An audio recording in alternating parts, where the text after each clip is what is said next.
I'm here, and I'm joined by my co-hosts Bobby Jaffe and Aaron Stiefel, and we are here for you to bring the first ever fan-driven mock draft under Sports Den Radio. We have fans from all different teams with a first-round pick. Again, no Colts, no Rams, no Steelers. Sorry, boys. But we have fans from all the other teams ready to make the first-round pick for their team as though they were the GM. Really exciting stuff. We're going to be getting started, as you can see, in 4 minutes, 28 seconds. But first, I want to bring in my co-host to say hello. Bobby, Aaron. Let's talk to Bobby first. Bobby, welcome to the program. Draft expert. You should hear what this guy has to say about every single player. He's going to bring you some great A-talent tonight. Bobby, hello, man. Thanks, Sammy. Thanks for having me today. I'm happy to be here as part of the first annual SDR fan draft. Really interested to hear what the fans have to say about their teams, how they feel like their team should go versus what we normally hear from media. This is here for the fans, and we're here to hear what they have to say. Exactly, and that's part of the fun of what we actually get to do here. We get to hear what the fans really do want, followed by the pick to make there. And that may actually be an internal struggle for one of the fans we get to see play out live on our YouTube channel. We certainly hope you're following us at Sports Den Radio on YouTube. You can also follow us on Twitter at Sports Den Radio. That's SportsDenRadio, and the same handle on Instagram and Facebook as well. And on the far right over there, we have not only another brilliant draft analyst, but someone who's got a certain way with the gambling numbers and the lines that are out there for us to hear about. Aaron Stiefel on the far right. Aaron, hello. Hey, Sammy, I am excited. I mean, this is going to be the one night where we do not have a mess up, right? Every draft pick is going to be perfect. Exactly. There's no possible way that this is not going to work out 100% perfectly as we get ready to rock and roll during the quarantine. And that's why we wanted to bring you this. We have the opportunity to get some football fans together during the quarantine to get excited for the actual NFL draft, which despite all of this is still going on this Thursday. So we got a little two-day early practice session for you. And hopefully we can get you all in the spirit for NFL draft season. We got a really exciting show for you guys today. We have 32 first-round picks that are going to be made, 2 minutes per pick, no trades. So we have the GMs from each team, the fan GMs, who are going to come in, give us their thoughts on their player, make the pick for their team, and then we'll give them some grades, some analysis, and move forward with the program. Before we get started, Bobby, what are some big surprises that you think may or may not happen in our first edition of the fan draft here? I think the biggest thing we're looking at is Miami holds the key to the draft. They pick basically from the front, the middle, and the back, and they really have a chance to really take control of the draft. Are they going to go with the quarterback of the future, or are they going to look to address their offensive line early? That's the big question, and that's what we'll get started with early. Definitely. And Aaron, any potential bets we should be taking a look at? Any specific players whose stock we're watching in the first round to see if they get drafted at a certain point? What are some of the lines we're looking at? So I may or may not have some personal money on these. But there's obviously been a lot of movement in the Tua versus Herbert. Who's going to go first? I didn't touch that, honestly, because that's really going to be a matter of preference by the teams. Do they believe he's injured or not? Is he injury prone or not? But I am looking at Henry Ruggs III to come in before pick number 13. I'm looking at Mekhi Becton to come in after pick 10. And I recently have been on top of Henderson and Terrell, probably the second and third best corners in this, to come in before picks 13 and pick 19, although Terrell moved up to 21.5 as of tonight. So I grabbed a little more of that. All right. And Bobby, final thought from you here. What pick in our draft do you anticipate having the first real stunner that'll make us scratching our heads or at least taking a step back to look at what just happened? I think Panthers at 7, they can go in a lot of different directions when you look at that team and how they're built. Obviously, Matt Rule there and starting kind of the college trend of college coaches coming in. He knew how to build a program. So it'll be interesting to see what player they select that really fits what they want to do and what he wants to build.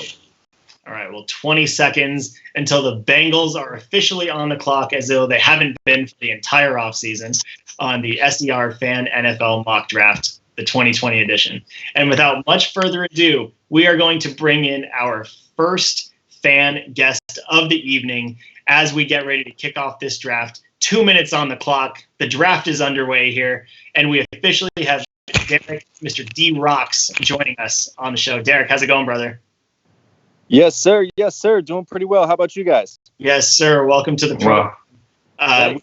You had months now to plan the perfect arrival of the quarterback of your dreams, the savior of the franchise, the Red Rifle for his 6 diligent years at his post. Unfortunately, was not the answer. So I think we know what you're going to be doing, but give us some thoughts about where the Bengals are right now and what you think they need to be doing up here. Well, considering that the Bengals are the premier team in the NFL, and I think most fans would agree if you take away, Super Bowl wins and overall wins in general, I mean, the Bengals are the best team. And I think we're just one piece away to get to the promised land. And when you have arguably the best college player to ever throw the rock available, I mean, I don't think, you want to mess this pick up. You just go with the guy, and I don't know, should I unveil the pick, or if you want me to tease it a little more for you? Is there no more suspense? You final decision, Regis Philbin, Who Wants to Be a Millionaire here? You're locked in? I mean, pretty much. I mean, this is the kind of guy, I don't want to just say generational talent. I mean, he's not only talented on the field, off the field too. If I came home and I saw him on the couch with my wife, the only thing I'd get mad at is if she used protection. And that's the type of person you want leading your franchise forever. Okay, let's have it. Who is the pick at number 1 overall? First SDR pick ever. Mr. Joe Big Balls Burrow. Joe Burrow, the official number 1 pick off the board. 20 NFL draft. Off the board with 3 seconds remaining. That means the Redskins are on the clock. Joe Burrow, big shock. There it was, number 1. Pick number 1. See you guys in the Super Bowl. Talk about the fit here. I mean, when you look at it, Cincinnati's been in need of a franchise quarterback for a long time. Well, as you mentioned, they had Andy Dalton, the Red Rifle there. He got them to the playoffs a couple times, but never a win. They haven't won now a playoff game in 30 years. They needed someone that's going to be the face of that franchise, and Joe is a local kid from Ohio. Went to Ohio State, was Mr. Football in Ohio. He's the perfect fit at the right time for them. Definitely. Stiefel, what do you think the odds are on Mr. Burrow to be the offensive rookie of the year here? He is plus 250, meaning for every 100 you put down, you make 250. I think it's possible, but it's the Bengals, and Joe Burrow had that one Cinderella year. Yes, best year ever. But what happens when that glass carriage becomes a pumpkin, his shoes fall off? I mean, the Bengals have ruined many a player. And, it could be like a Baker Brown situation, a Brett Favre Falcon situation. It may not be a talent issue, but a system team issue. Right on. Well, we officially do have the Redskins on the clock. Number 2 pick. There's some rumblings that they may go quarterback over the incumbent Dwayne Haskins, but there is a pretty strong defensive player on the board. We're now joined by Mr. Alan Lepore, big Redskins fan and a contributor to some Redskins fan content himself. So we'll say, Alan, hello and welcome to the program. Hi, thanks for having me. I'm Alan Lepore with Full Press Coverage Redskins. The Washington Redskins have a plethora of needs, but the one thing they have been lacking for the past 20 years is a consistent all-pro caliber defenseman.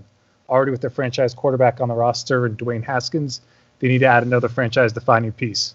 With 3 first-round picks already on the defensive line, there is always room for one more, and a complete game-wrecking predator at that. With the 2nd overall pick, the Washington Redskins select Chase Young, defensive end from The Ohio State University. That was outstanding right there. I just want to get up and cheer for that. That was great. There it is. No more confusion. They're going defensive lineman Chase Young. That was obviously the one that we agree with here at SDR as well. Bobby, talk to me about Chase Young. Is he as great as everyone's saying, you think?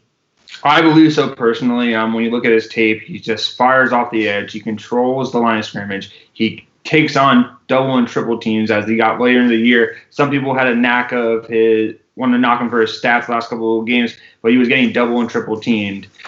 He is someone that's going to come into that Washington defense for Ron Rivera and really settle in. He has a lot of help with him with Montez Sweat, who was their 1st-round pick last year. Daron Payne, Jason Allen, and Ryan Kerrigan are all on that front. So they have a strong front 7 that's going to challenge the NFC East.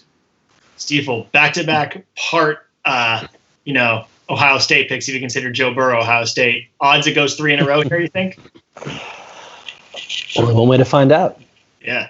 Let's bring our Lions fan into the fold here. We already have Joe Burrow, and Chase Young, who have been selected in the SDR fan draft. We're going to get our Lions fan on the phone here shortly, but Lions have a chance here to add, a strong player to what wasn't really a terrible roster last year under Matt Stafford. So, Bobby, what do you think about their chances to really get better here?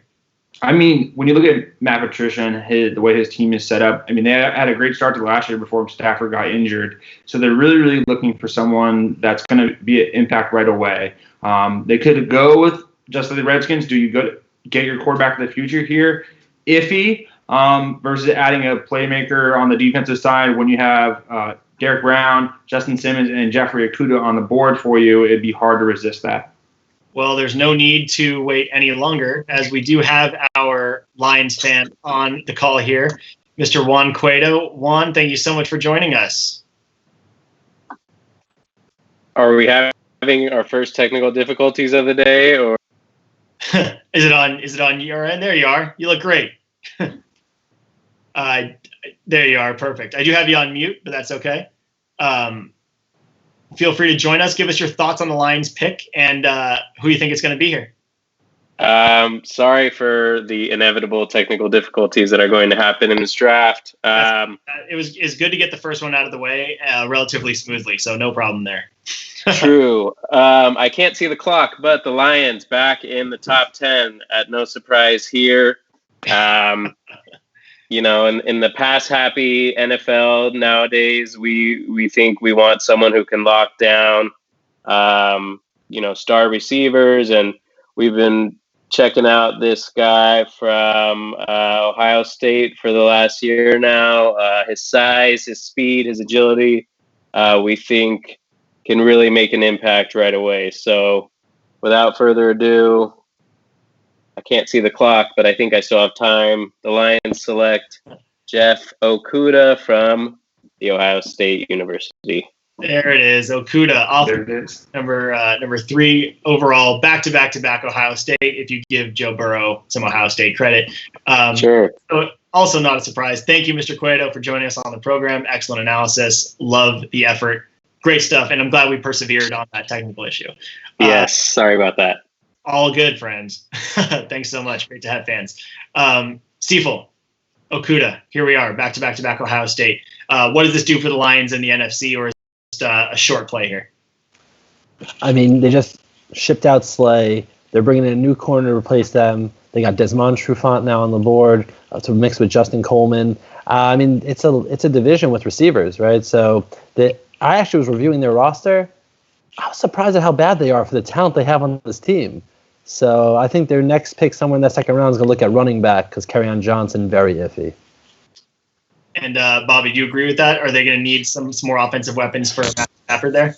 I really think, when you look at, they have Galladay at wide receiver, Marvin Jones, an older Danny Amendola, who didn't play bad last year for them, but they really do need a true number 2 wide receiver to supplement Kenny Galladay in there.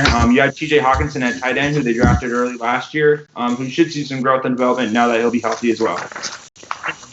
And let's get on to number 4 pick over here. Now, this is the first one where there's a decision to be made. Everyone really kind of thought Burrow, we're going 1, 2, 3.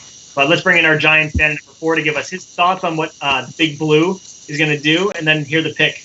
So here's Dan Martinez. Dan, welcome to the program. Hey, what's up, guys? Thanks for having me. Absolutely, man. So what are your thoughts on the Giants' options here? So the Giants need a ton of help. Well, they need help on the offensive line, and they need a ton of help and a prayer on defense. We have a ton of holes all over the place on defense. When I look at what's available right now, I think there are a lot of options that can help the offensive line. So many options that there's going to be 1 or 2 or perhaps 3 guys available at the top of the second round when the Giants get their next pick.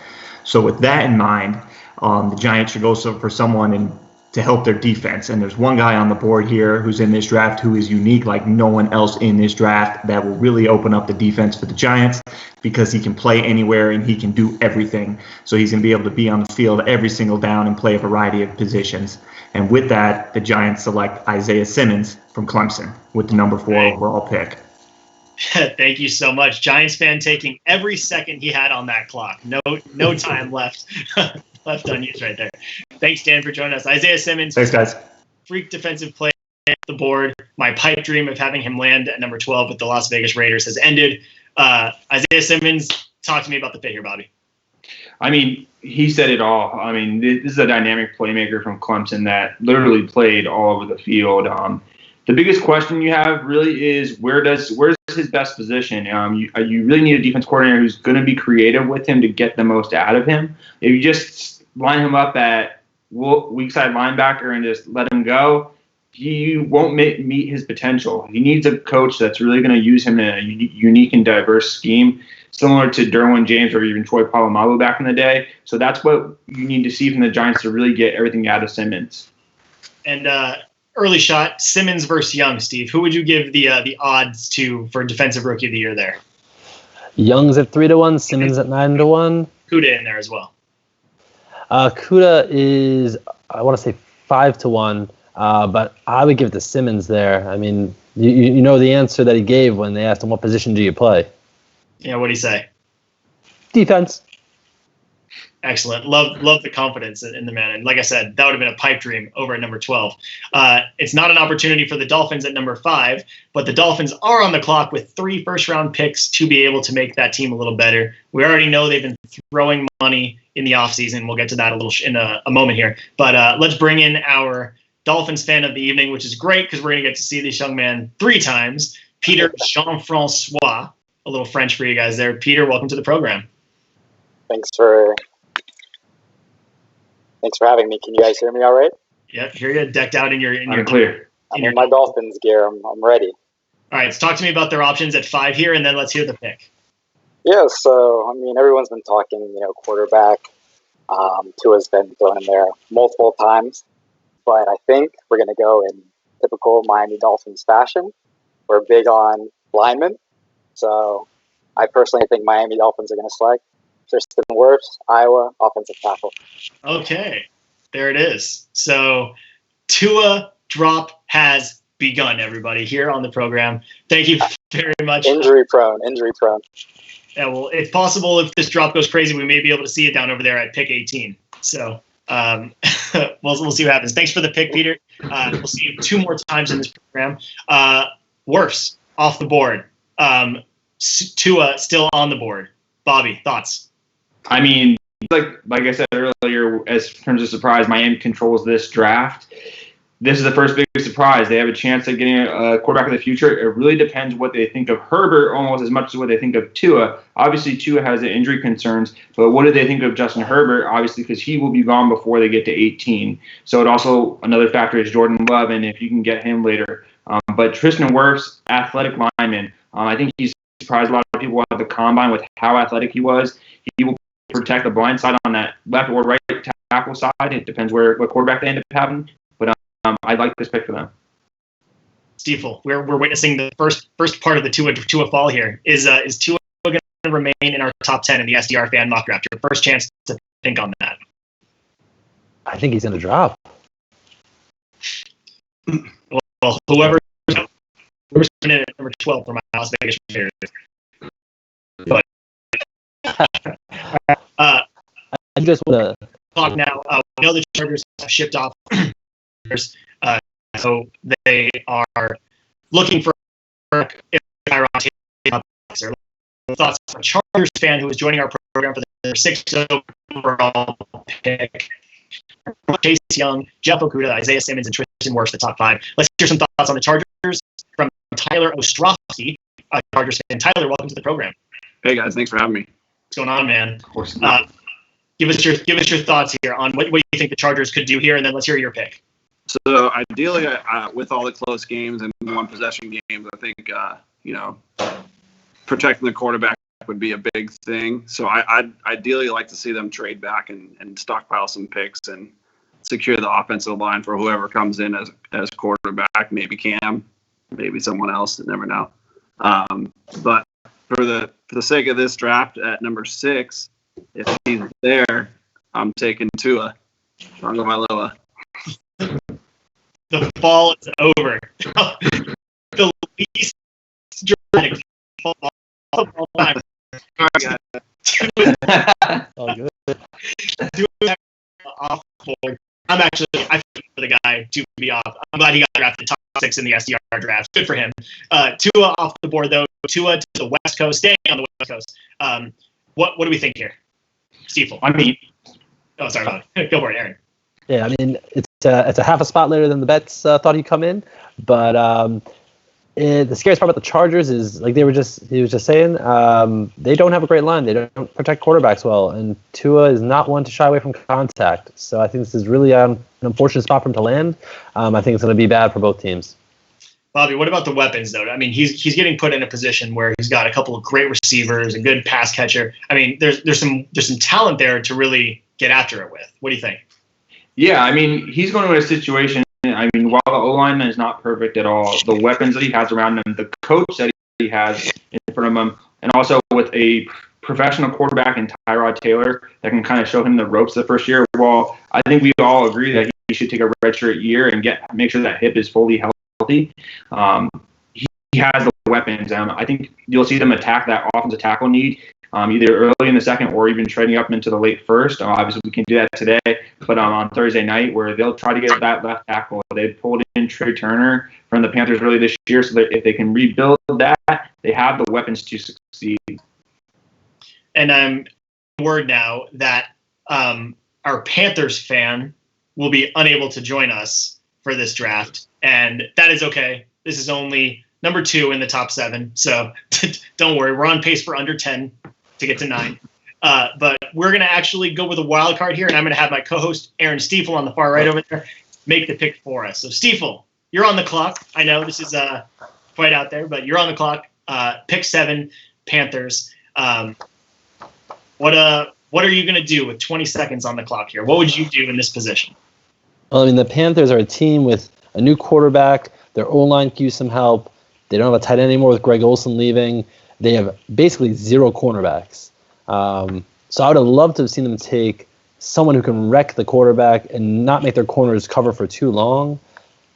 But with Jedrick Wills still on the board, I mean, you got to go Jedrick Wills out of Alabama. He is the consummate pro offensive lineman. He is the best option on the board right now. 2 offensive tackles in the top 7. Jedrick Wills off the board at number 7 to the Panthers from our esteemed co-host, Aaron Stiefel. Thanks so much for making the pick. Bobby, what do you think? Is Panthers get lucky here with this guy? I think, he's a top offensive tackle. Depending on who you're talking to, any one of the top 4 would be the number 1 in another draft. So Wills comes in, he's powerful, he's athletic enough to match pass rushers, but in the run game, he just suffocates guys. So he will come to that team. If you look at Matt Rule and how he wants to build that team, as I mentioned earlier, he wants to build it from the ground up. It's not a fast rebuild here in 1 year. We expect to make the playoffs. So you get a guy in Wills who could be a 10 to 12 year starter for that team. It's perfect. Yep. Run CMC. New friends for McCaffrey and Bridgewater there. We got the Cardinals on the clock, AFC West football. We got the Cardinals out here. We had the Kyler Murray Offensive Rookie of the Year season last year. We're joined by our Cardinals fan, Brian Ung, Twitter handle @Ungstoppable. Very clever. Look at him in his Cardinals gear. Welcome to the show, Brian. Hey, what's up, guys? Pleasure to be here. So you got some time to explain what you would like the Cardinals to do on Thursday. So let's hear what your thoughts are for the pick, and then let's hear what your pick is going to be for our draft. Sure. I'll say going into this draft, I think, as a Cardinal fan base, we're already ecstatic. Obviously having the DeAndre Hopkins trade, I think this really opens up a number of different options for us. Although, now we don't have a 2nd round pick. So I think here, as a fan, I'd like to see us maybe, trade back in the first, recoup that 2nd round pick. But I think, again, we have a couple different options. Wasn't expecting both offensive tackles to go right here. And, they were a little bit higher on my big board here. I think one option we've been thinking a lot about is reuniting CeeDee Lamb with his old college buddy. I think although we have added Hopkins, who's not to say we can't add some more, fire to the Kingsbury offensive machine. But, I think we got to keep our young QB here protected for the long haul. So although not our top choice, we're going to go Andrew Thomas, tackle from Georgia. Andrew Thomas makes it in the top 10. Brian, that's excellent analysis, brother. Thank you so much for joining us. That was some great guys. Welcome to the program. So there we go. The offensive tackle run, is that what we're under here? Bobby, talk to me about it. Yeah, I mean, we're coming up fast where these OTs are coming off, but that goes to show you the value of them and how important it is to protect the quarterback in this day and age. Pass rushers are coming left and right, so your left tackle and right tackle, there's not much difference anymore. You need to be able to have two tackles that can handle that. With Andrew Thomas, you're getting a consistent player that just knows. Some might doubt his athletic things or his pop. He's not 6'7", but he's just consistent. He like Wills will be around for 10 years to protect that blind side. So three are going to be a bunch in this draft. Are we getting receivers in the top 10 here in these last two? What do you think? I think it's definitely a possibility. Lurking there, waiting outside the top 10. We'll see what ends up happening. So we have the Jaguars on the clock. Interesting spot to be in with picks 9 and 20. They got 2 first-round picks, partly from shedding some talent. And I think they're obviously looking to shed a little more talent. Stiefel, before we were joined by our Jaguars guest, I'll have you remind everyone about that little spat Ngakoue had with management. So go ahead for that. I mean, it was the most spectacular bit of Twitter reading I've done in a while. He basically said, "Hey, I've asked to be released," and they said, "Well, we're allowed to franchise you." And I'm being very nice in what I said compared to how they spoke to each other. But I mean, I would check it out. It's on at sportsdenradio.com. We got it on there. And honestly, I think right now, if I'm a Jaguars fan, I love defense, and I'm curious to see my 25-1 defensive rookie of the year might come off right here. All right, well, let's see what the Jaguars fans are going to do, as we have been joined by our Jaguars fan, Pamela Maldonado. Pam, welcome to the program. How are you? Hey, I'm good. Thanks for having me on. Thanks so much for joining us. And I understand that you have a pretty cool fan content position yourself. Would you like to tell us about that real quick? I am a Jags fan. Is that something to be proud of? I'm probably one of the only people outside of Florida who is a fan of the Jags. But yet, here I am, and you want to talk a complete rebuild. Any big name that the Jags have had, they have traded away. So you can pretty much say that there's a need at absolutely every spot. But I'm going to go with cornerback here. The Jags traded away Jalen Ramsey, AJ Bouye, leaving just DJ Hayden, who I do think, yes, had a standout 2019 season. But he's expected to now take on a bigger role in 2020. Rashawn Melvin, he's a bottom-tier corner signed to a 1-year contract, and that just leaves Trey Herndon. So I think the cornerback is definitely probably their biggest need. Even though the offensive side is the favorite right now, I want to take the cornerback. And with that, the Jags at number 9 take C.J. Henderson, one of my favorites of Florida. I think he's been referred to as the best corner ever coached from D.C., the defensive coordinator, Todd Grandam. His athletic traits, along with his length and mindset, he's one of the best press man prospects in the 22 class. So he's definitely going to be a starter, and he can definitely be useful to the Jags, and hopefully they can make something of him. Well, thank you very much, Pam. I do know that there are a lot of people who have considered Henderson as good, if not a little better, than Okudah himself. So thanks so much for the analysis there. And we'll get to see you again at pick 20. Back off the board in the top 9, Stiefel. She was talking about, all the needs and, getting rid of Jalen Ramsey. Filling in Jalen Ramsey with C.J. Henderson, big responsibility. I mean, I get it. It's great for my Henderson before 12.5 bet. But I really thought, I'll be honest, Derek Brown is just plummeting here. And I shouldn't have said anything, but my Jets are coming up, and I don't think they know how to not take a defensive tackle, which is not what we need.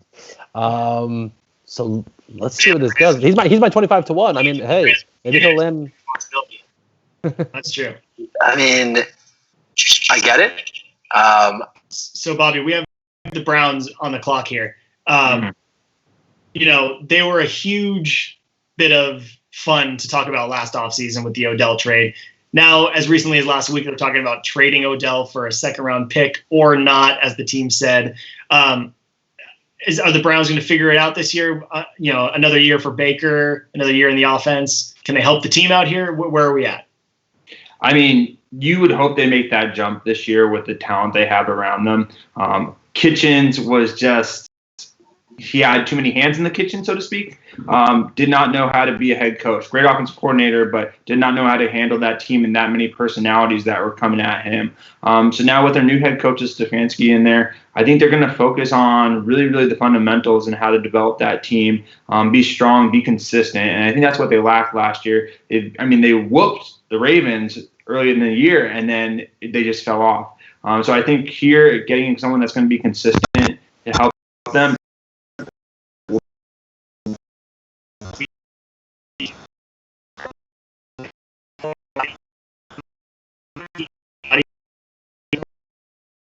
I know it says 15 seconds. Okay, give us a little spiel about who you are looking for the Browns to take on game day, and then who you are taking for the SDR fan mock draft. All right, well, we got to give it a hand to Bob's. He really knows what's going on over in Cleveland. He gave a great breakdown. Over here, we're excited about the new coaches that are coming in. We still have a good core of players. Personally, I believe we lost a little bit in our secondary and linebacking core. However, that will be addressed later. I think we just shore up that offensive line, and we take our offensive tackle, Mekhi Becton from Louisville. There it is. Becton cracks the top 10 of the SDR NFL mock draft, a pick that I knew was going to happen. I knew I was going to make in the top 10. Number 10 is not too late. Here we are, Stiefel. You're smiling. Tell me about how you feel about this. It's a great pick. It's gonna open up lanes for Nick Chubb and like nobody's business. I'm just smiling because the over under was 10.5. I was half a spot away. But I mean, I love Becton. He's 6'7", runs a 5'1". What is he? 360, I think. He is a beast of a man. And if unfortunately, I just realized he's going to the Browns. Do not know how to coach up anyone. So we'll see where he lands in 3 years. Yeah, a lot of raw talent, Bobby. Do you think with these offensive weapons, he may be able to find himself in a good position, or is the Browns culture? I think at this point, Stefanski has a habit of developing linemen. He did that with the Vikings. But here, he's going to have tight end help early in the year. Conklin's matching the right side now. So he'll step in at left tackle. The biggest thing for him to get used to in the NFL is going to be pass drops. He operated from Louisville in obviously Lamar Jackson was there. Learning how to get off from a three-point stance. He never had his hand in the dirt, very rarely there. That'll be key just to learning. So the little learning curves. He has all the ability in the world. He'll just need to put it all together. We have 10 picks gone at the SDR and NFL mock draft. 10 picks down. Chase Young to the Redskins. Simmons to the Giants. Christian Wirfs rounding out the top 5 from Iowa. Then we had Tua go 6 to the Chargers. Jedrick Wills to the Panthers. Andrew Thomas to the Cardinals, another offensive lineman. C.J. Henderson to the Jaguars at number 9. And rounding out our 4th offensive tackle in the top 10, Mekhi Becton from Louisville goes to the Browns. Now we are moving on to the teams. We're at pick 11 here. And for pick 11, we have the Jets on the clock, and we're joined by Jets fan Ari Goldberg at Ocho Sports. Ari Goldberg, welcome to the program. Thanks. How you doing today, guys? Super great to have you with us. Talk to us about what you think the Jets are going to be doing at this position, and then let's hear your thoughts. I think the Jets would be devastated if the draft went according to this form with all 4 offensive linemen being off the board, as I think that is definitely the main goal to help shore up the offensive line and protect Sam Darnold. But with no offensive lineman on the board, the next best thing is to get him an elite wide receiver. And the best one in the Jets' eyes is going to be CeeDee Lamb out of the University of Oklahoma. CeeDee Lamb, first wide receiver off the board. All right, we're sorry about the way our draft is for you. Super sorry that the Jets aren't going to get one of those prize offensive tackles. But CeeDee Lamb, the best wide receiver on a lot of draft boards from Oklahoma. There was talk in our draft about him being reunited up at 8 with the Cardinals, Kyler Murray, but here he goes at 11 to the Jets as a weapon for Sam Darnold. Ari, thank you so much. Stiefel, talk to us about the fit here. CeeDee Lamb on the Jets. I know you're a Jets fan yourself. How do you feel about that? Love it. When he started saying the best wide receiver, I got a little worried. He's talking about Jerry Jeudy. And, CeeDee Lamb is a playmaker, and you don't need to be able to read routes. You get him the ball anywhere, he makes plays, and that's what Darnold needs. He needs someone who he can give the ball to and let that guy make the plays. Bobby, here, the Patriots, no Gronk. Gronk's gone too. Is this, the Jets and the Bills, are they making moves here? Is this the shot? It's the shot. I have some concerns about Adam Gase as their head coach to really fulfill that potential of Darnold, but they need a number one wide receiver. And if you really look at it, and nothing against Judy or Ruggs, but a lot of the things, how you look at it is, what did that receiver do in college? Was he a number one wide receiver? With Judy, maybe. With Ruggs, he was more so a secondary weapon. And when you look at who the third and fourth wide receivers are with Devonta Smith and Junior Waddle, they had a lot of help. Lamb did it by himself a lot of the time, and he created his own way. He's a yards after catch guy. He'll need to develop his route running a little bit here, but in terms of traits to be a true number one wide receiver, which I think the Jets have really, really lacked for the last several years, this is a good spot for him. There you go. So the first wide receivers off the board. The Las Vegas Raiders are making their first ever pick as a franchise at the SDR fan mock draft here, and it's no secret that one of our hosts is a big Raider fan. So we're excited to see where this team goes. And we have 2 Raiders first-round picks again this year, 12 and 19. And we're joined by Jelani Naeem, Raider fan, at DJ name there. DJ, want to tell us about yourself, as well as what you think the Raiders could do here? Raider fan, born and raised. Used to live in Oakland. Now I live in Vegas. So, this is a dream come true for me. But we need a lot of help in a lot of places. And right now, I think there's still some talent on the board. Unless I'm mistaken, I don't know if Derek Brown is still on the board there. Derek Brown is on the board. Still on the board. Yeah, so that was a little wild to me that he's still there at number 12. But we do need some help at wide receiver as well. But I'm gonna go with Derek Brown from Auburn. I think we got to go with the best talent. He's the best talent right now. Excellent choice, and I would agree myself as a Raider fan that he was probably the best defensive or best available player on the board as well. What do you think, Bobby? Yeah, I mean, best. He's arguably up there with Chase Young and Okudah for best defensive player of the year. Some would argue that for the Lions, Brown might have been a better fit for them on the defensive line. But when you look at Brown, he's a monster. He takes double teams. He gets through. He penetrates in the backfield. He's there. You look at every level of that Auburn defense, he was a monster for them. So here is a natural fit for the Las Vegas Raiders, where they can really focus on that defense. They have some really good talent on that line now, with Cleveland Farrell, Card Nassib, John Hankins. So this is a nice fit right there. Well, Jelani, really appreciate you making a great pick for the Las Vegas Raiders there. Much appreciated. Up on the clock, we have the San Francisco 49ers, the first of 2 first-round picks for them. We have 13 and 31 for the Niners this year. Obviously, they have one of the first-round picks from when with the trade partner. We've been joined by our Niner fan, decked out in his Niner faithful attire, Mr. Tyler Competente. Tyler, welcome to the program, brother. Thank you very much. What's up, guys? All right, give us your 30-second spiel on what you think the Niners can get accomplished at pick 13, and then give us your pick. Yeah, we're kind of lucky here that we got DeForest Buckner traded for that 13th overall pick. And, after making the Super Bowl, it's kind of a riches situation here. So Derek Brown, great pick right in front of us. And we're going to go with Jerry Jeudy, Alabama, reunite Kyle with one of his those Alabama super receivers. Is that a claim that Jerry Jeudy is the next Julio Jones? Not at all. Or Alabama, or Amari Cooper. Any of those Alabama studs. Thanks a lot. Ooh, yeah. Thanks a lot for joining the show. We get to see Tyler one more time at pick 31. Great pick. Number one weapon for Jimmy G next year with the departure of Emmanuel Sanders. So 2 receivers off the board there, Bobby.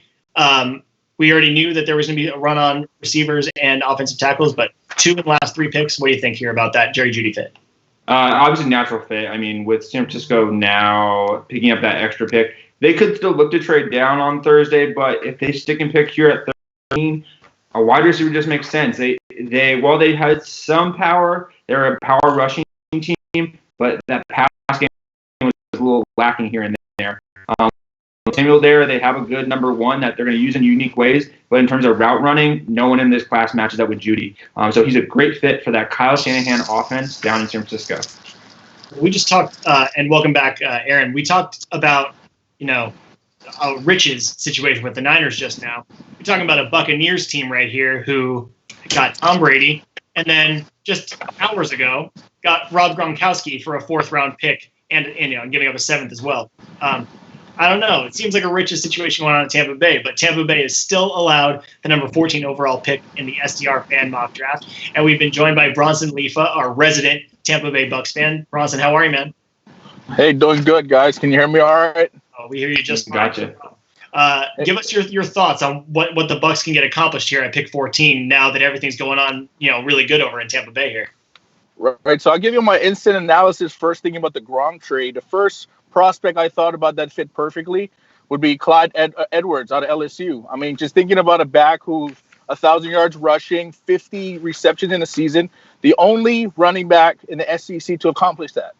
I thought that was fair, but we can't pick him at 14. So what do, right? I'm looking at offensive tackles. One of my favorites is Austin Jackson. As we know, as a 20-year-old prospect, he won't be 21 for a couple of weeks. He's uber athletic, 5'40". He had a good season, and even if he gave his bone marrow to his sister in July, he lined up a month later, played Pac-12 football on a struggling team with a lot of young quarterbacks. So a lot of his deficiencies weren't only put on himself, but the entire offense as a whole. So with the 14th pick, I got the win now Tampa Bay Buccaneers reaching for Austin Jackson, but it's a much need, and they're trying to win right now. Thoughts, guys?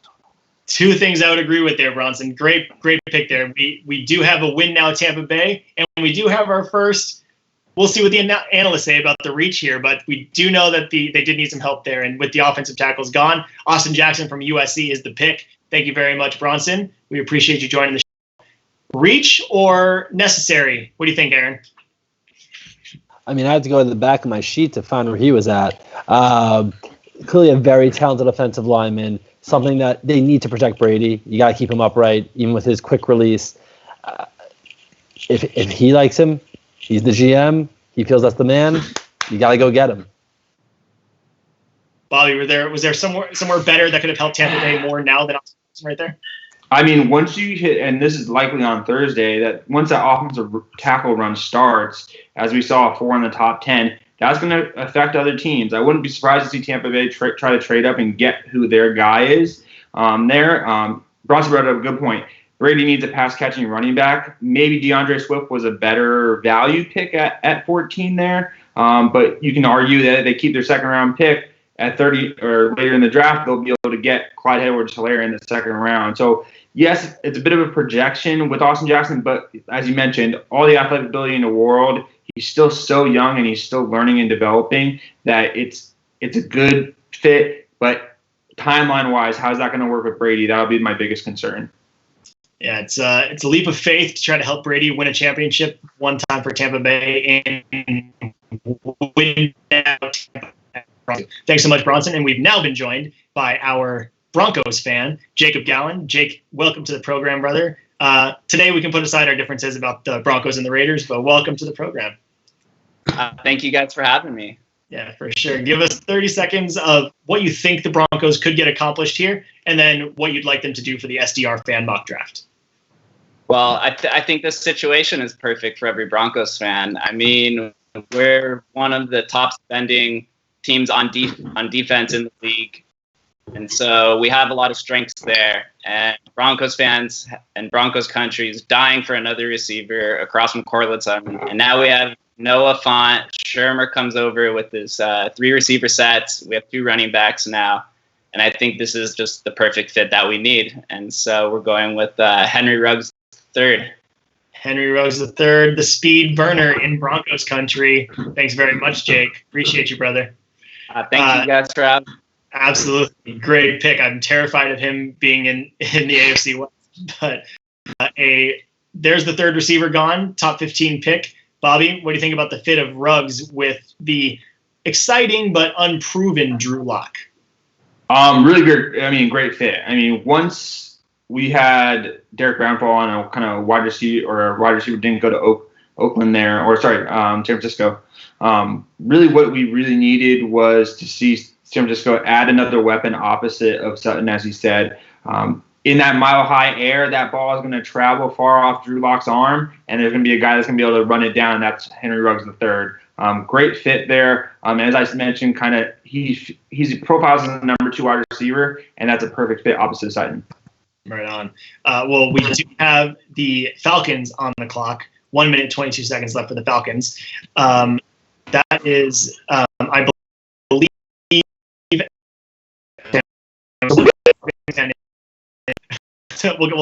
give you from Bayhawk. But we do have our Falcons fan joining us. Alan Apfel. Alan, welcome to the program. Cheers, boys. Thanks for having me. Rise up, baby. How you guys doing? How you like those new Falcons jerseys? Sorry, can you repeat that? Yeah, how you like those new Falcons jerseys? I like the all black and the all white, but I'm not too big of a fan of the ATL out there. But I'll get used to it eventually. Yeah, definitely. I don't know if you saw, we had a pretty hilarious reply to their tweet by the Panthers. Oh no, I definitely saw that. That was a good one. I'll give them that. Nothing better than teams roasting each other in the interim here. Falcons are on the clock. Give us your thoughts on what they're going to do here, and then who's your pick for us? I mean, look, the Atlanta Falcons, they're not real scary on the defensive side, and they're looking to kind of shore some of that stuff up. They've let a couple of their big key defensive players go, such as Trufant, such as their first pick a couple years ago in Beasley.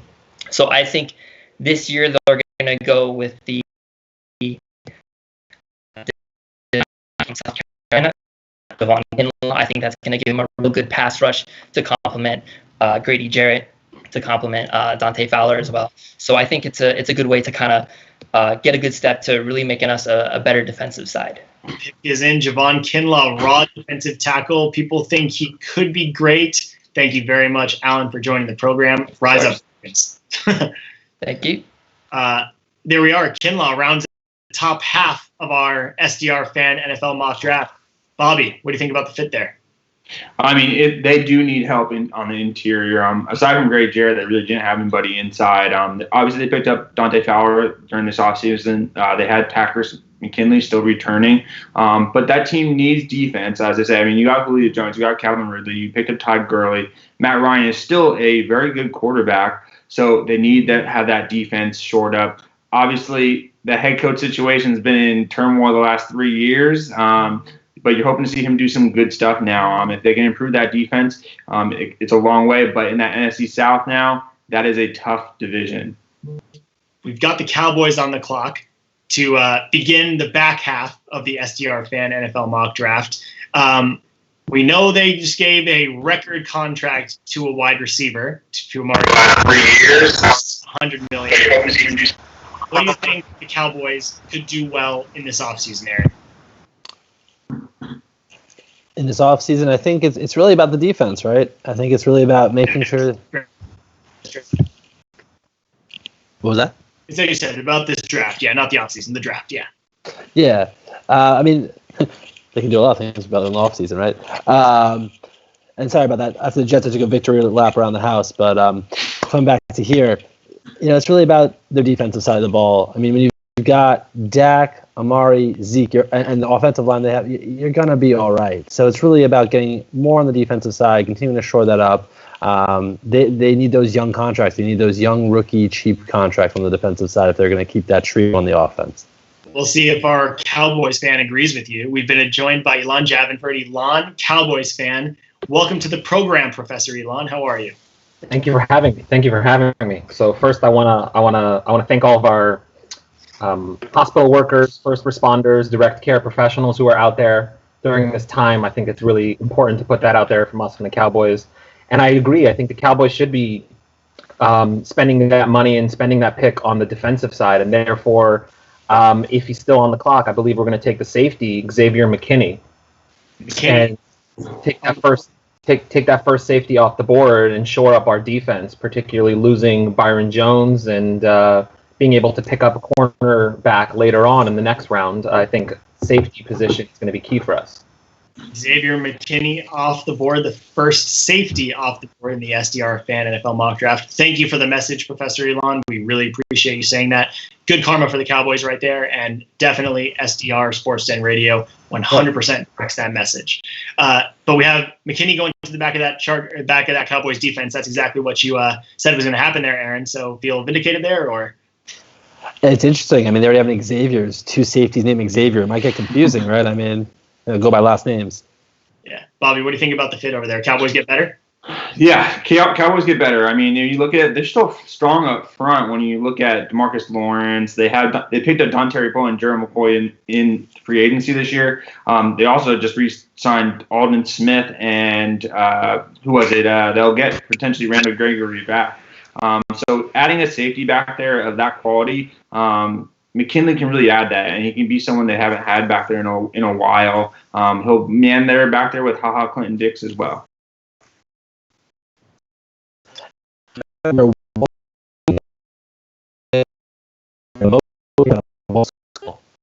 Five. Let's see if we'll make it 6 out of Alabama in the first round. We'll see indeed. And we are joined for the first time by Peter Jean-Francois. Our resident Dolphins fan back in the house in his Dolphins gear to make pick number 2, SDR Fan NFL Mock Draft. Peter, welcome back to the program. Thanks for having me back, and kind of how I saw things panning out. So this is where the Miami Dolphins will take their QB. And I'm very surprised he wasn't taken off the board earlier, but I mean, Justin Herbert, Oregon. Yeah, that one feels like easy selection. No-brainer. A bit of a no-brainer, right? Were you confused when you came back in here? I was very confused that he didn't get picked up. I was really thinking we were going to go Jordan Love. I thought he would be the only option available, but Herbert was there. I mean, you have to take him. It would be nonsensical not to. Is Herbert your guy over Tua from the beginning? Yes, definitely. I like the West Coast style. I like their sling on the rock. I like tall quarterbacks. Well, Tua. Tristan Wirfs, the big offensive tackle taken, and Justin Herbert gets to take snaps right behind him. Excellent pick, a no-brainer pick. PJF, great choice. We'll see you back one more time for the 26th in the SDR Fan Mock Draft. Thanks so much for joining us. Justin Herbert, quarterback off the board. The next big quarterback in the AFC East, Josh Allen, Justin Herbert. How are we doing? What do you think, Bobby? I mean, he said if this happens, I mean, Miami's they're not gonna run the pick, but they'll email as fast as possible to get it out there. But perfect fit for them with that team. I mean, they valued him probably right around that 5 to 6 range, and it's a tough decision. Do you take the better offensive tackle if you have him rated highly? But Herbert's someone that has a quick release. He has a big arm. The biggest question will be, is he an alpha male? Can he lead that team? Can he really, really be rah-rah for that Miami Dolphins team? I think it's a really good fit. If he adds some pass-catching running backs to that team, it'll really solidify it. And we have the Raiders back on the clock one more time. Their second pick in Las Vegas. One of the defensive players in the draft, Derek Brown, at 12 after a small pick on the offensive side here, get that number 1 receiver. Here. Derek Brown pick was amazing. The fact that the corners are very questionable, and they might go quarter here. We don't know. But one thing I do want to say about that Herbert pick, the fact that he's there still with that offensive line, I have the Miami Dolphins at 125-1 to win the Super Bowl, and I'm feeling real good after that line of picks. Keep it up, Peter. Super Bowl aspirations from Peter's offseason. So very nice. Jelani, welcome back to the program. Our Raider Nation advisor, making his second pick at number 19 for the SDR Fan NFL Mock Draft. Give us your thoughts on the scope of the layout for this pick here. Obviously, could trade up, trade down, but since you're forced to make a pick here, give us your thoughts and the pick. Yeah, ideally we'd want to trade right now, but we still need a lot of help in at the cornerback position, at the wide receiver position. I think we need some help at the linebacker position as well. But right now, I think I'd have to go with A.J. Terrell. I think we'd have to shore up that defense and make sure that we get those Clemson ballers in for Raider Nation. They know what they're doing over there. So that marks the A.J. Terrell gone, number 19 overall. That marks the second consecutive year the Raiders have taken a Clemson cornerback and inserted them into their starting lineup. So Terrell gets to go be friends with the Raiders' second-round draft pick last year. So thank you very much, Jelani, for the pick. I thoroughly appreciate you giving the Raiders defense 2 studs like that. Thanks very much. On the flip side, we know that Terrell had himself a pretty terrible day at the national championship game last year against LSU. So, John Gruden, we know he likes to take risks, and he's, Ghost of Al Davis lives within him. But do you think the Raiders get burned here like he did in that game, or is this going to play out a little better than just one game? Bobby? If you look at his tape, that's the bad game that sticks out. But if you look at his tape, he's a long corner that has the speed to carry number 1 wide receivers. If you look at him last year in the previous year's national championship against Alabama, picking Tua and taking that for a touchdown, he is a strong corner that can play in the press situations. And I think for the Raiders, Jelani mentioned it, they need defensive backs to really help them. A wide receiver would be great here, but Terrell is worth that pick, and it's a good fit for that defense.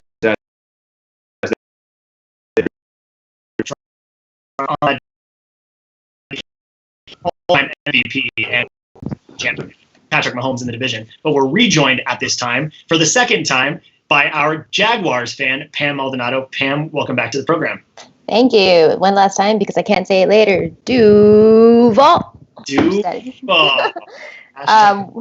Because, they traded away Nick Foles, and they are pretty much saying that Gardner Minshew is their man unless they take up,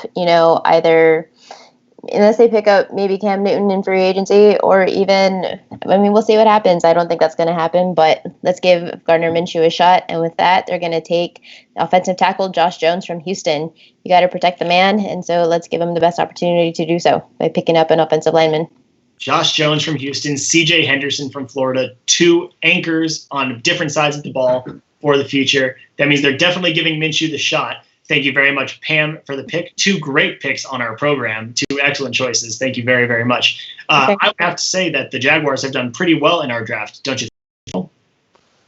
Beautiful. Honestly, the first cornerback play I was a little suspicious of, but it worked out perfectly for her, and I think she may want to sign up and call up the Jaguar and say, hey, I can take care of this role for you guys. Yeah, they had an opportunity to take Jordan Love there, get maybe their Pat Mahomes, but they're going to ride it out with Gardner Minshew. Bobby, yes or no? What do you think? It almost sounded like that's where she was going to go at first, and I actually would have really liked the fit there. If you're going to give Minshew 8 games to prove it, if it doesn't work out, then you go to Love and see him develop. I think that would have been a good fit there. But here with the pick, with Josh Jones, you improve 2 positions. Cam Robinson will shift over to left guard and make that offensive line a little bit stronger. It'll be interesting to see what they do in the run game if they do trade Fournette as well. Trevor Lawrence. In our comments over here, we're seeing the Vikings fans coming up upset by that pick by Pam there. So we'll have to hear from our Vikings fans, Skull Vikings, very shortly. Joined by us now on the clock is the Eagles, and we're joined by Shane Cantasani. Shane, welcome to the program. We're so excited to have you pick for the Eagles. Welcome, brother. How's it going, guys? How's it going? Fly all day. Fly, Eagles, fly. Tell us about what you think they could do here, and then let's hear your pick for our draft. So I think that they are probably going to try and move up to either get CeeDee Lamb's Henry Ruggs III or Jerry Jeudy. But if Justin Jefferson is left on the table at 21, we're going to be taking him. Justin Jefferson is on the board, and he is now off the board. So excellent choice, Mr. 4 touchdowns himself. Thank you very much, Shane, for the pick. Thanks for joining us on the show as well. Aaron, Mr. 4 touchdowns. There he is, Justin Jefferson. The fit with the Fly Eagles, Fly Philadelphia Eagles.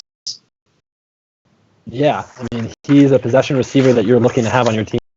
At the end of the day, they need receiving help, right? Nelson Aguilar is gone, and there's talk of Alshon Jeffries not being on the team this coming year, so it's good to start rebuilding.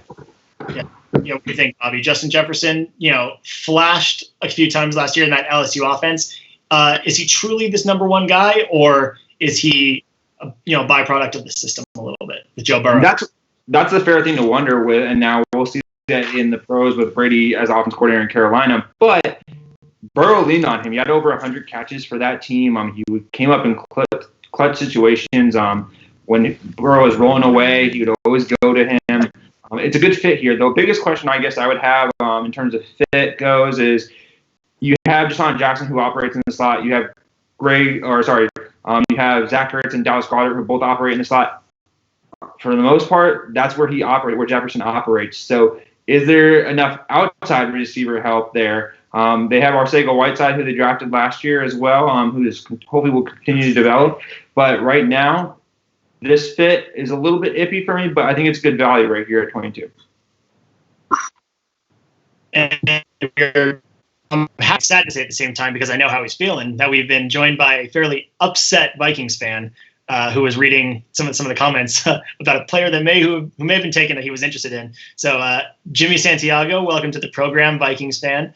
Go ahead and tell us why you're upset and what the pick's going to be for the first of two picks you have at 22 and 25. Okay, well, there was some great picks there. Hoping that Josh Jones fell to the Vikings, but hey, maybe we can get Trent Williams in trades from the Redskins. I'm hearing talks about that, so that'd be great.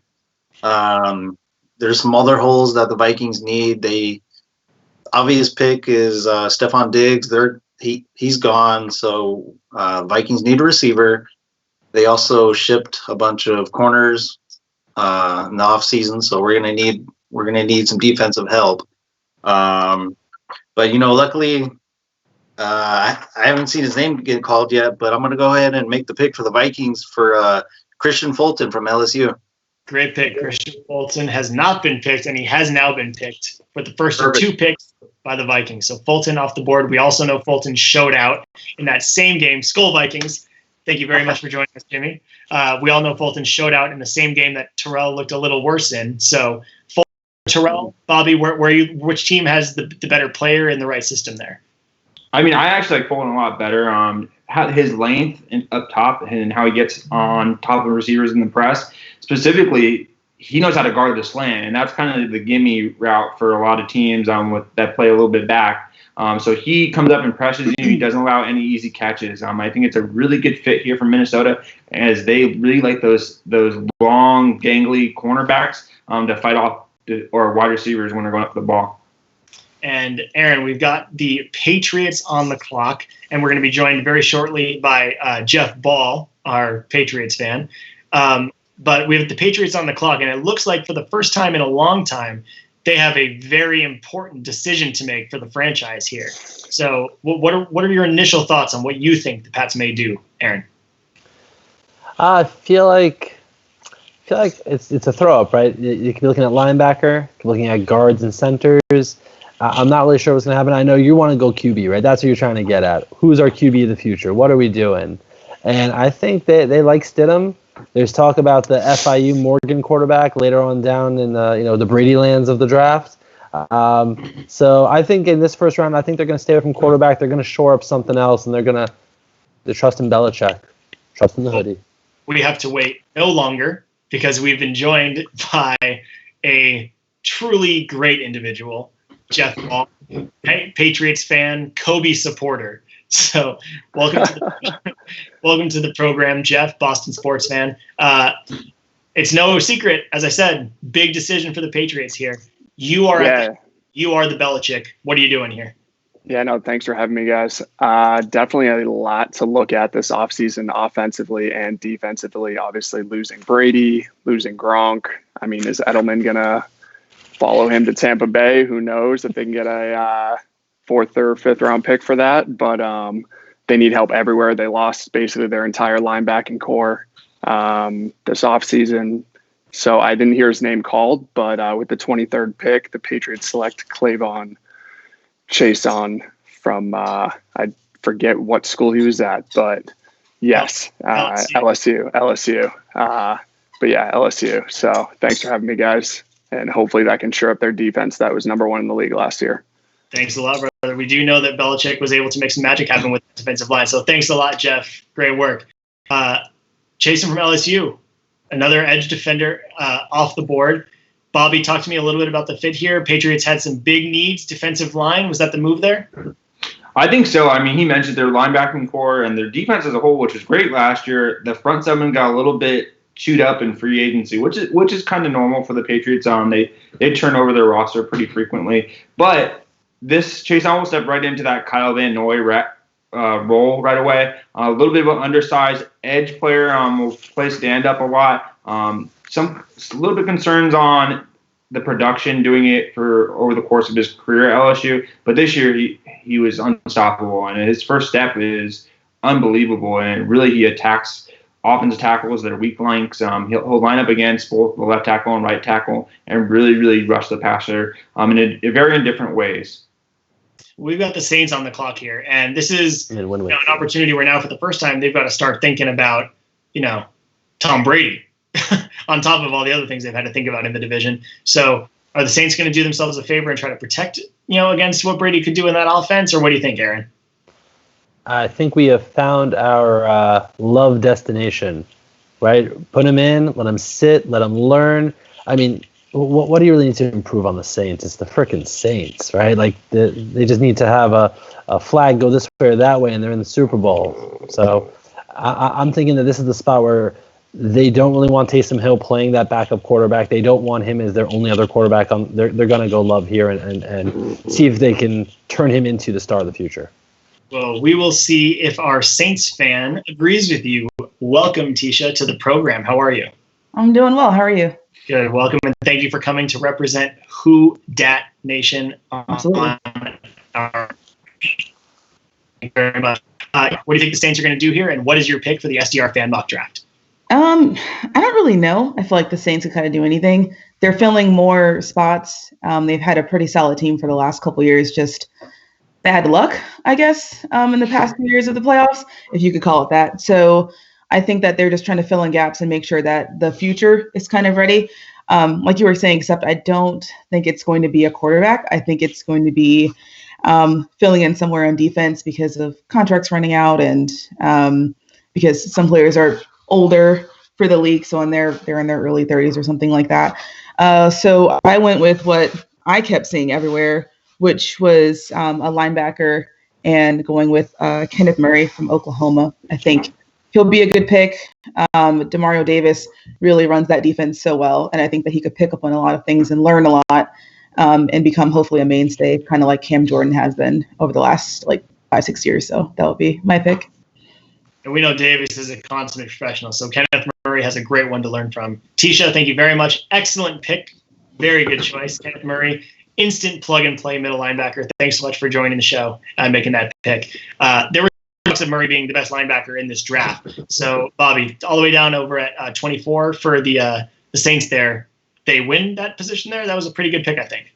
Yeah, great value there. I think if you look at all the execs and you think about kind of how they rate players, no one had something bad to say about Murray. He's just so consistent.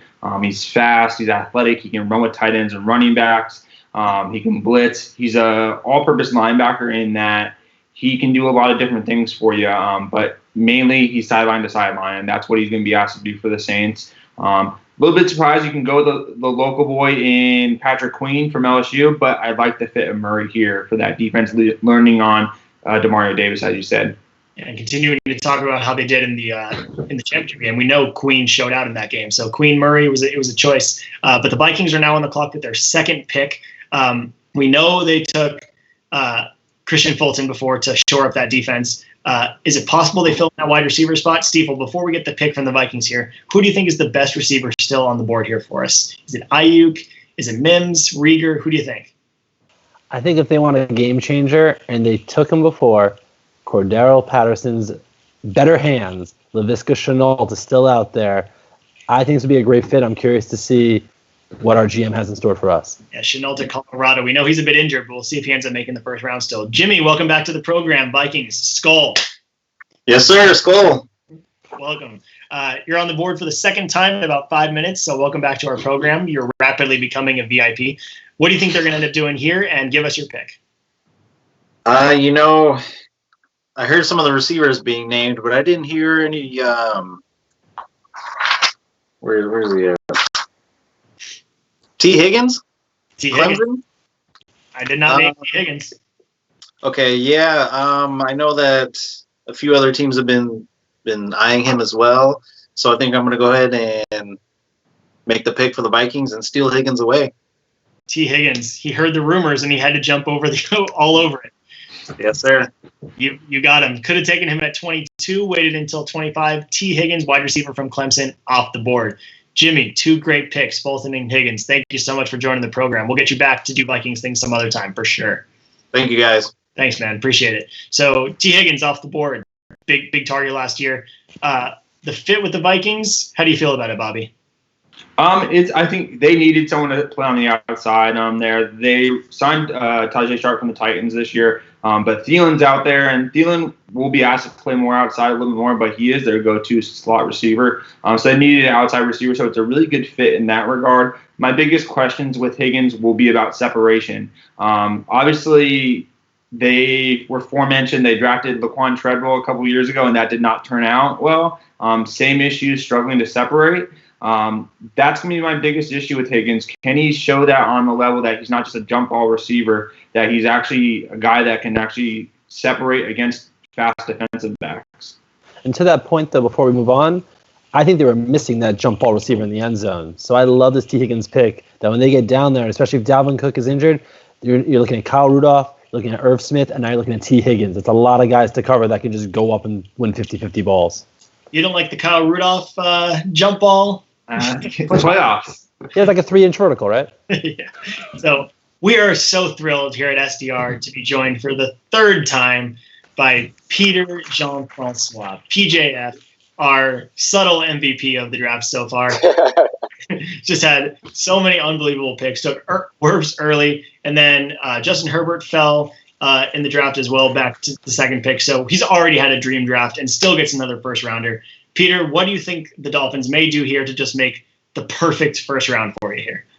This is a bit difficult because I didn't see all these options available, so I had to do a little bit more research. I was thinking of us going strong safety here at this position, but I mean, no one's taken Javon Kinlaw, D tackle. I mean, Kinlaw was taken. Sorry. Oh, he was taken.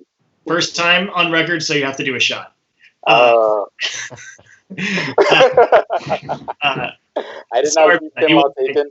That's fine. I will go with my original decision then, which I thought was going to be at safety. Unfortunately, the 2 safeties were taken previously, but we'll go Grant Delphi out of LSU. Talked about going in the top 20. Goes at number 26 to the Dolphins in the SDR Fan NFL Mock Draft. PJF, 3 excellent picks, 3 quality bits of airtime for you. Great stuff, man. Thanks so much for joining our show. We'll talk to you soon. Thanks a lot. Fins up, baby. Fins up. Fins up. Grant Delpit, LSU, completes what looks a stellar, transcendent first round for the Dolphins in the SDR NFL mock draft. And with all the things they did in the offseason already, Dolphins worst to first next year? What are we thinking here, Aaron? I'm loving it. If before the draft, you got 2 days to grab this, they are 9-1 to win the AFC East, and I love it because I think the Pats aren't going to do it. I'm a Jets fan. I promise you, they're not going to do it. And I think the Bills I think they're gonna come back a little bit. You know, Miami was supposed to tank for Tua. They won 4 games tanking for Tua. Like they have heart, and now they've got talent. I would agree with you on that. Now the Dolphins, they've got a bunch of defensive players they picked up. They got the quarterback of the future. Is this team the team that could win the AFC East next year with the team they took in our draft? I would temper expectations. I think kind of how you saw the Browns make a very good improvement right after they got Baker Mayfield. I would look in that range of 7 to 9 wins. But I don't know if that. But now in this new AFC East, that might be enough to win the division. The post-Brady world. 2020, I'll tell you. But I think it's a good fit for them. Delpit, he came out last year as a top 6 player. He fell about this year because he was injured. Got trucked by a kicker, which wasn't a great look for him at the time. But all the skills and traits are there for him to be a dynamic in the box safety and come down. We have been joined by Bayhawks, our Seahawks fan, David Bailey, trying to get a jump start on us a little earlier over there, but that's totally all right. We now got him right in the spot where he belongs, pick number 27 in the first round of the SDR NFL mock draft. David, welcome to the program. Thanks, guys. First and foremost, I'd love to say thank you again, as I mentioned earlier, for the sports thirst starved amongst us. You guys, I'm blown away at the production level and comprehension and depth of your knowledge. Just listening to you for the last few minutes. So, right on, brother. Thanks a lot. Thanks, man. Yeah.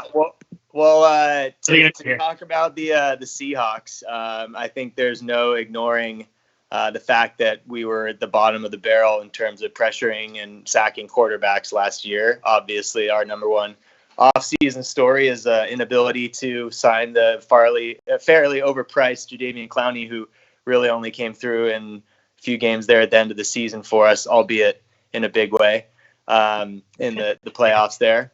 And looking at the section here, the selection of edge rushers, it looks like our top two were easily coming off the board. I think after that, Seahawks really kind of like an underdog kind of character, someone who's quiet and steps up to the plate. So I'm looking at Seahawks taking from edge rusher from Iowa, AJ Epinesa. I don't know if I'm saying his last name right, but he came on real strong for them. He hasn't gone off the board, has he? Nope. Perfect. Awesome. Excellent. Yeah. I think he's kind of one of those guys that's going to, like a little baby Calais Campbell kind of, going to be a good fit on a team for us that maybe wants to drop back an extra corner or someone like that, because that's our next biggest need. But we'll go, Hawks. Thank you for the kind words, and we'll be sure to throw some Seattle Seahawks fan action your way in the future as well. Thanks a lot, brother. Thanks for joining the show. Cheers, guys. So we had Epinesa off the board. No, he fell a bit, and he still made the first round in our draft, but he fell a little bit, and he's falling because of some concerns about his athletics per se, and about some of his measurements. But what do you think about the Seahawks going in this direction in the first round, Bobby? I mean, I actually love it from a perspective of they really need an edge player, and you're looking at Yetur Gross-Matos or Epinesa really as a fit there. And Epinesa plays that big DN role really well, which I know Pete Carroll likes in his defense. Yes, there's questions about athleticism, but when you look at technical skill and heavy hands, that's what he has. And still in the first round in our draft, but he fell. He's really able to really rush the passer in a successful way. His father was a D-line coach as well, so he's got that traits. He's learned from a young age. It's a good pick here for the value. Right on. And we do have. Go ahead, Aaron. One thing I just want to point out about the Seahawks, when I look through their roster, do we know what Russell Wilson is doing with this team? It is spectacular. Their kicker is paid $3.6 million. They have no wide receivers, running backs, tight ends, paid more than that other than Lockett and Greg Olsen. Everything else is a bargain barrel offensive stud. So, as a Raider fan myself, I listen to the talk about Derek Carr not being the guy. Well, he doesn't have the help. It's another year in an offense. You look at a guy like Russell Wilson, who every year there's no excuses, no line, no help. He goes out there and gets it done every year. That's what a franchise quarterback is right there. So, Russell Wilson, we're fans over at Sports End Radio. So the Ravens are on the clock now. Ravens flock is on the clock. And we've been honored to be joined by one of the producers of our show, Yoni Frager. And Yoni is on the show with us. Yoni, welcome. Hey, how's it going? Let me see if I could fix that video thing. Anyhow, a chance for you to take Ravens as their GM. What are you going to do here in the 28th pick of the first round? So the Ravens are. Why is this not working? Here we go. So sorry about that. The Ravens have never. They've only had two seasons where they played with out of the first round, homegrown first round inside linebacker. And that was 2013 when Ray Lewis retired, and last year when they lost C.J. Mosley. So the Ravens are going to go with Patrick Queen. Patrick Queen, LSU. Excellent pick, producer Yoni. Thanks for having me. Excellent work with the camera video. Thanks a lot for joining us, man. Patrick Queen off the board at pick number 20. Instant plug-and-play linebacker, and he's right about that analysis about having C.J. Mosley and Ray Lewis, and that's what the Ravens are known for. The Ravens have that stud middle linebacker, and Patrick Queen steps right in and fills those shoes, right, Bobby? Oh, when you talk about a player that plays with their head on fire, that's Patrick Queen. He flies around, just makes play after play. He sat behind some good defensive talent at LSU, but this year was automatic. You mentioned him in the national championship game there, where he was just a man on a mission. I love the pick here. I love the fit here. He's going to come in and take that job immediately, and he'll be the next great middle linebacker for the Baltimore Ravens. Now, we do know. When you talk about a player that plays with their head on fire, that's Patrick Queen. It's such a big flies around, just makes play after play. So, given that that's something that they have always put an emphasis on, Patrick Queen, 1-year starter, but he did have a great 1 year. Is he stepping into a situation he may be a little bit ahead of himself? Aaron. No, I think it's a perfect pick. I mean, that's what the Ravens thrive on, right? Defense, and he's going to be surrounded by talent and a great coach. So I think it's a great fit for him. It's a wonderful landing spot. It could be a career maker for him. Well, we are joined now by AFC Championship attending Tennessee Titans and their fan representative, as well as maybe one of the hosts of the evening. Sam Freeman is joining the show at Silky Freeman on Twitter. Sam, welcome to the show on behalf of the Titans faithful.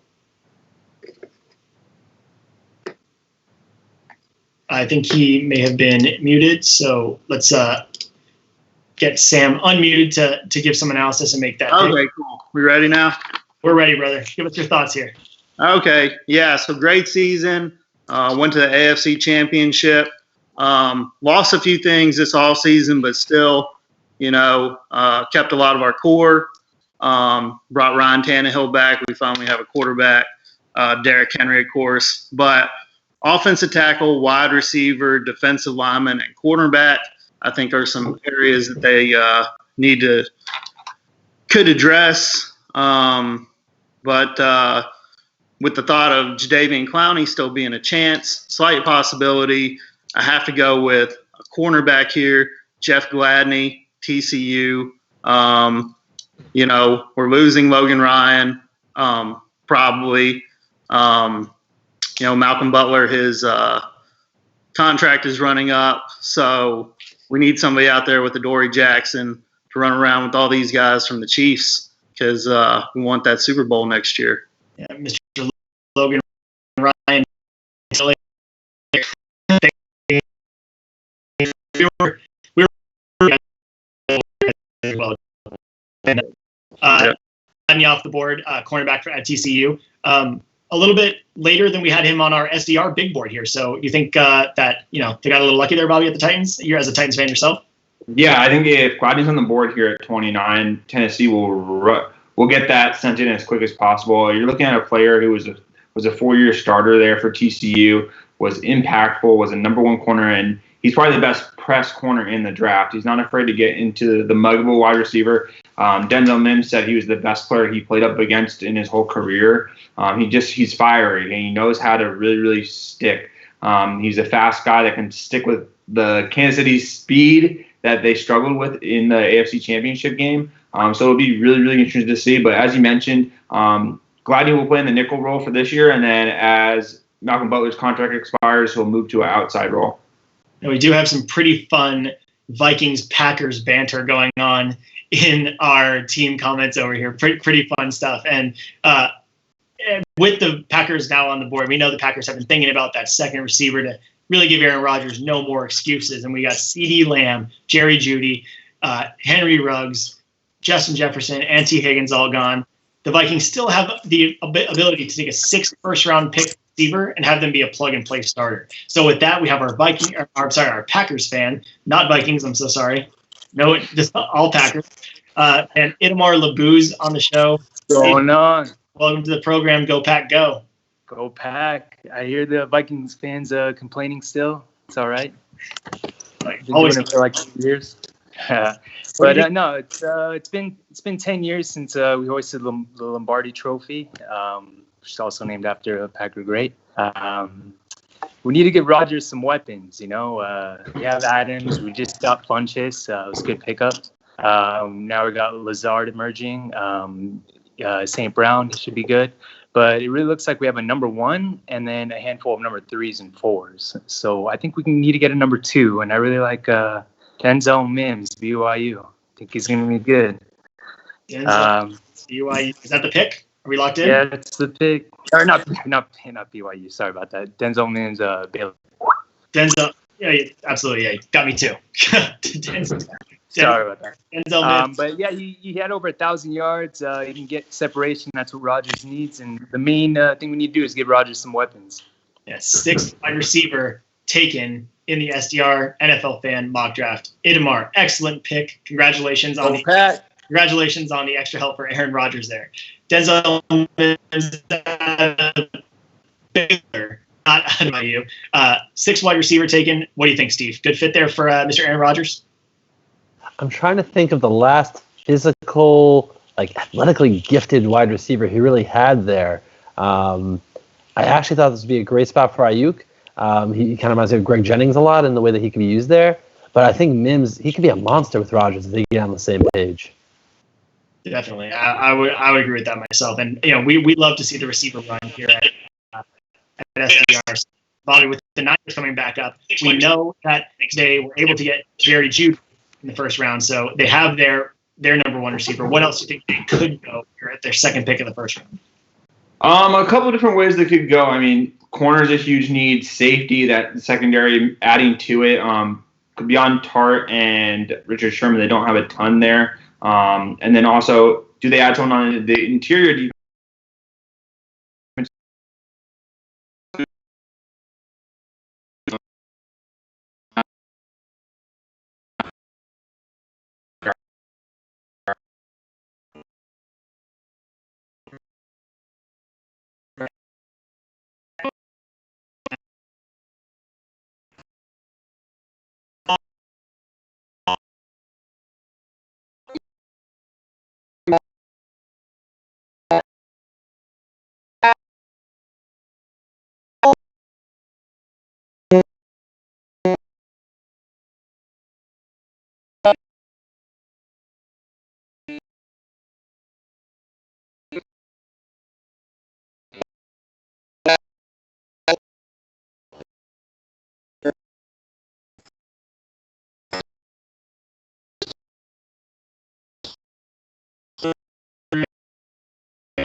Picks for the Niner faithful.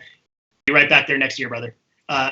So here we are, 31 picks down, pick 32 coming up for the Chiefs. It is officially go time. What are the Chiefs going to be doing right here, Bobby? I mean, they can go look in a variety of ways. They extended Damian Williams now, so I was thinking running back here would be a good fit if they wanted someone. But they do need to address that secondary as well. Obviously, the corner run and safeties have kind of started, so I would assume that the Chiefs pick will be in that area. If they want to, they could also look at linebacker as well. Aside from Hitchens, they don't really have too much talent there. So getting another defensive playmaker will be key to continue the run that they've been on. Are we still live? Well, we've been joined in the meantime by our Chiefs fan in the meantime. Dustin, welcome to the program, brother. How are you? I am doing excellently. How are you guys? Good. We're so excited to have you. And Mr. Irrelevant of our draft has picked 32, but still up there in our hearts. So what are you going to do to bring the Super Bowl winning Chiefs a great first round pick here? I mean, I think 32 is the best spot to pick in the actual draft. That means you're champion. Still riding high from it.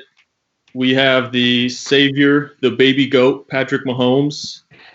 I think as long as we protect him, as long as he's healthy, we're in the contest for the championship every single year. So, I mean, the Chiefs could go anywhere in the draft and they'd be fine right now. But there's a few good players I could think about. Just in the interests, I know our defense needs a little work. Been thinking about the cornerback out of Utah a lot.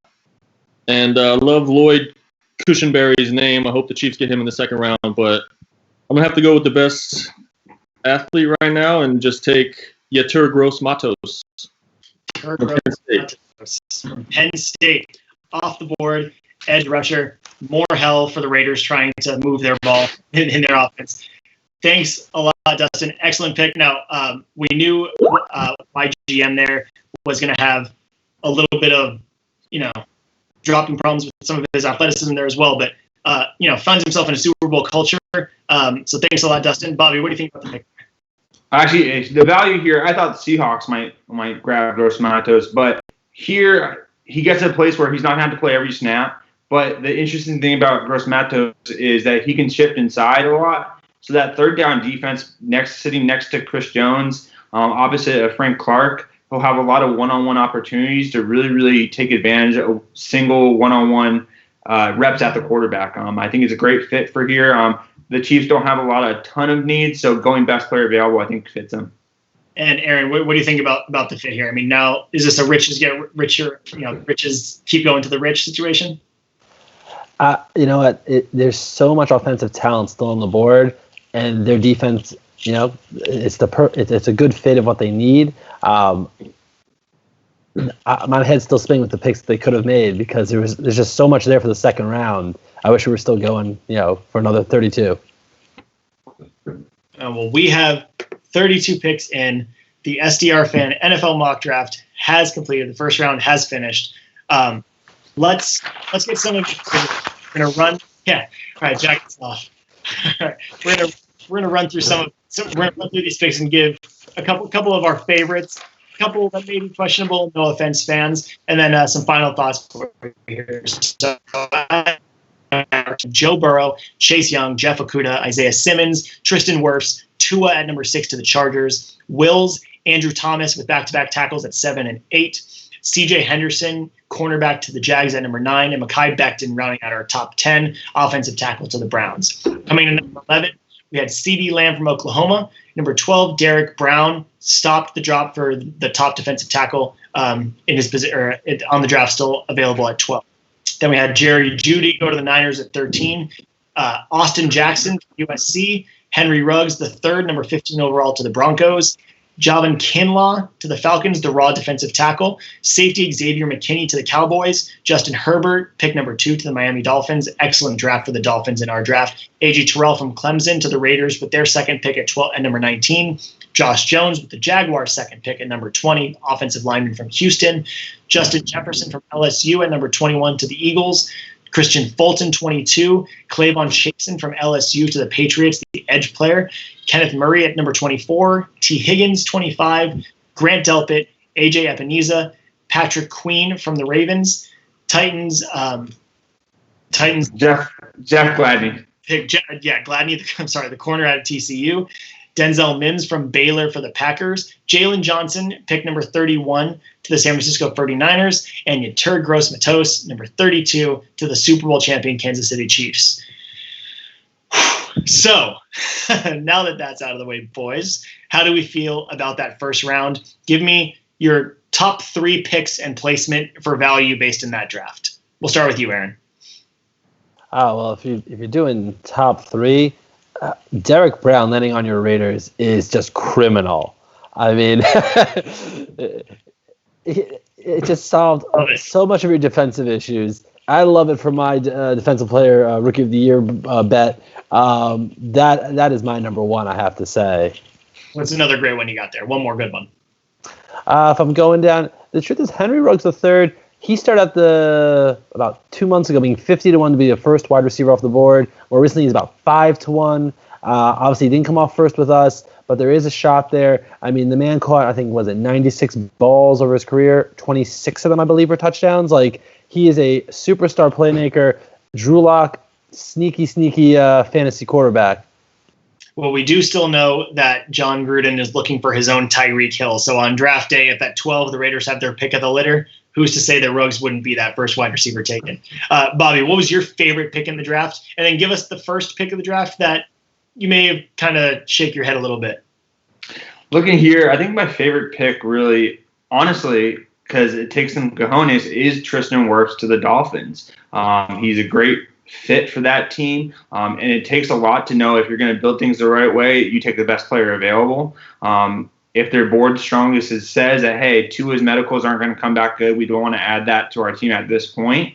And we're going to wait for either Love later in the draft, but thankfully they fall into Herbert. So I think worse is just good decision-making all around.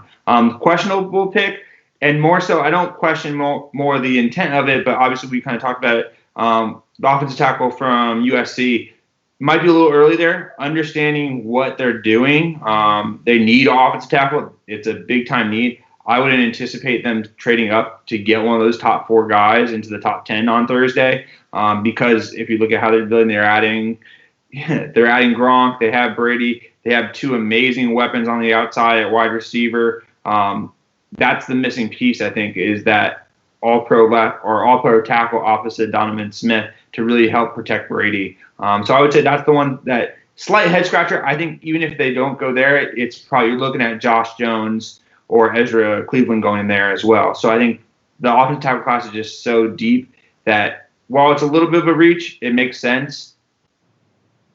And I'll say personally, my favorite pick and my least favorite pick were both the same team, the Las Vegas Raiders. I loved the Derek Brown pick. I would agree with that. Terrell at 19, I know he could be a great number 1 corner. I know he could be, and I still think he will be. But I want to wish him well somewhere else. I'm just not sure. Other picks, I love Mekhi Becton to the Browns. I love it. I think the big, crazy, lovable offensive lineman, I think he's going to fit in well right there and really help take it. Now, if they keep adding these weapons in Cleveland and Baker still can't get it done, maybe the problem wasn't what was going on in the kitchen. So, from just a favorite pick standpoint, this is not the best pick for value, the best.